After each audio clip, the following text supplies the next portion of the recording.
रवि प्रदोष व्रत कथा। नमस्कार भाइयों बहनों, जय माँ गायत्री। आप सभी का मेरे यूट्यूब चैनल शुभकर माही अष्टों में स्वागत है। आज मैं आप सभी को अपनी इस वीडियो में रवि प्रदोष व्रत कथा सुनाने जा रही हूँ।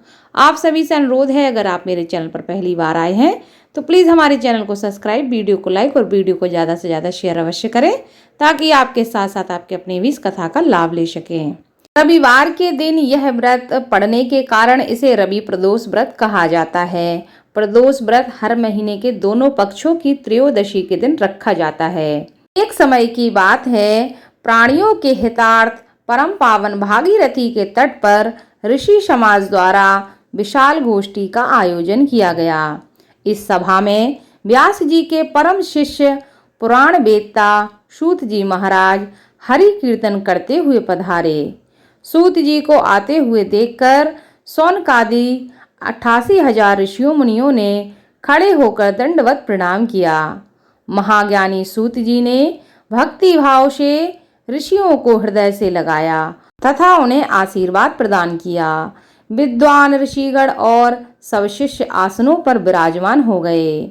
शौनकादि ऋषि से पूछा कि हे पूज्यवर, हे महात्मने, कृपया यह बताने का कष्ट करें कि मंगलप्रद कष्ट निवारक यह व्रत सबसे पहले किसने किया था और उसका क्या फल है। सूत जी कहते हैं, आप सभी शिव के परम भक्त हैं। आपकी भक्ति को देखकर मैं व्रती मनुष्यों की कथा को आपको सुनाता हूँ, सो आप कृपया ध्यान पूर्वक सुनिए।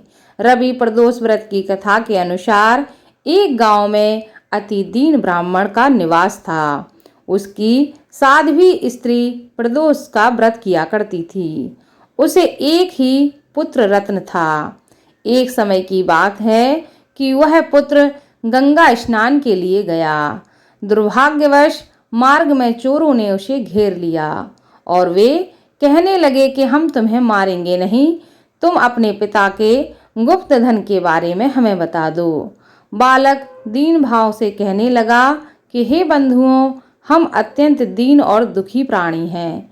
हमारे पास कोई भी धन नहीं है। अब चोरों ने कहा कि तेरी इस पोटली में क्या बंधा हुआ है। बालक ने निसंकोच कहा कि मेरी माँ ने मेरे लिए रोटियां दी थीं। यह सुनकर चोरों ने अपने साथियों से कहा कि साथियों, यह बहुत ही गरीब और दीन दुखी मनुष्य है, अतः हम इसे नहीं लूटेंगे। इतना कहकर चोरों ने उस बालक को जाने दिया। बालक वहां से चलते हुए एक नगर में पहुंचा। नगर के पास एक बरगद का पेड़ था। वह बालक उसी बरगद के पेड़ की छाया में सो गया। उसी समय उस नगर के सिपाही चोरों को खोजते हुए उस बरगद के वृक्ष के पास पहुंचे और बालक को चोर समझकर बंदी बनाकर राजा के पास ले गए। राजा ने उसे कारावास में बंद कर दिया। ब्राह्मणी का लड़का जब घर नहीं लौटा तब उसे अपने पुत्र की बड़ी चिंता हुई। अगले दिन प्रदोष का व्रत था। ब्राह्मणी ने प्रदोष व्रत किया और भगवान शंकर से मन ही मन अपने पुत्र की कुशलता की प्रार्थना करने लगी। भगवान शंकर ने उस ब्राह्मणी की प्रार्थना स्वीकार कर ली और उसी रात भगवान शंकर ने उस राजा को स्वप्न में आदेश दिया कि वह उस बालक को छोड़ दे। वह बालक चोर नहीं है, उसे प्रातः काल छोड़ दे, अन्यथा उसका सारा राज और वैभव मैं नष्ट कर दूंगा। प्रातः काल राजा ने शिवजी की आज्ञा के अनुसार उस बालक को कारावास से मुक्त कर दिया। बालक ने अपनी सारी कहानी राजा को सुनाई। राजा वृतांत सुनकर राजा ने अपने सिपाहियों को उस बालक के घर भेजा और उसके माता पिता को राज दरबार में बुलाया। उसके माता पिता बहुत ही भयभीत थे। राजा ने उन्हें भयभीत देखकर कहा कि आप भयभीत ना हो, आपका बालक निर्दोष है। राजा ने ब्राह्मण को 5 गांव दान में दे दिए, जिससे वे सुखपूर्वक अपना जीवन व्यतीत करने लगे। भगवान शिव की कृपा से ब्राह्मण परिवार आनंद से रहने लगा।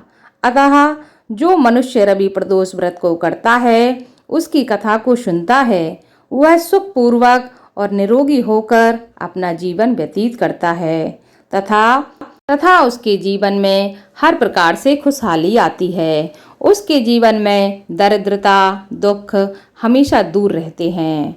बोलो भगवान शिव की जय। कथा को ज़्यादा से ज़्यादा शेयर करें। धन्यवाद।